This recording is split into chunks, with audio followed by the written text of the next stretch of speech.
We wish that we can get to a point where we can support our fellow law enforcement officers with ICE inside of our jurisdiction. Mecklenburg County Sheriff Garry McFadden in North Carolina has long refused to turn over illegal immigrants in his jail to ICE, despite pressure from federal authorities. McFadden, a Democrat, says he would cooperate but fears lawsuits because ICE requests are not backed by a judge's order. Simply just turning them over now without any judicial official oversight is a problem.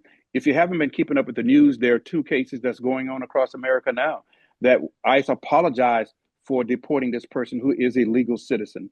And in Boston, a judge dismissed a case because of these cases. So this is why it's so important for us to be careful and follow the law. He believes ICE is bypassing legal processes, which could expose him to legal trouble. McFadden, with 44 years in law enforcement, explains that ICE detainers' requests to hold someone beyond their release time are not signed by judges and create legal risks. When a person has reached all the conditions of their release, I am ordered by a judge, in this case, a state judge, to release this person.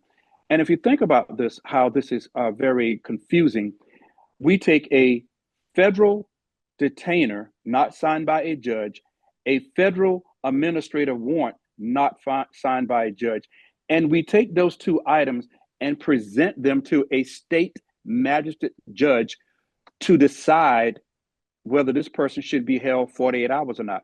Local law requires him to follow judicial orders, not ICE requests, which are not vetted by courts. While Mecklenburg is not a sanctuary county, McFadden's stance effectively makes it one. Though North Carolina passed a law in 2023 making it easier for ICE to detain immigrants, McFadden still refuses without a signed criminal warrant. The HB 10 only requires me to hold this person for an additional 48-hour if they were going to be released.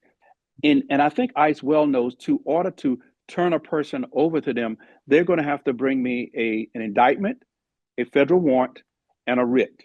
The law requires a magistrate to approve a 48-hour hold, but ICE often fails to show up, leaving inmates released without federal action. McFadden stresses without a judge's order, releasing immigrants to ICE could disrupt criminal cases. ICE claims it can't get a criminal warrant unless someone is deported and would prefer to pick up individuals outside jail. McFadden insists he would cooperate with ICE if they provide a criminal warrant signed by a judge. Do you have the capability, resources, funding to still present me a signed document by a judicial official asking me or requiring me or ordering me to turn this person over to you as an ICE agent? Those are the things that we need to talk about, and those are the things that is still going to be controversial if we move forward without letting the American sheriff voice to be heard.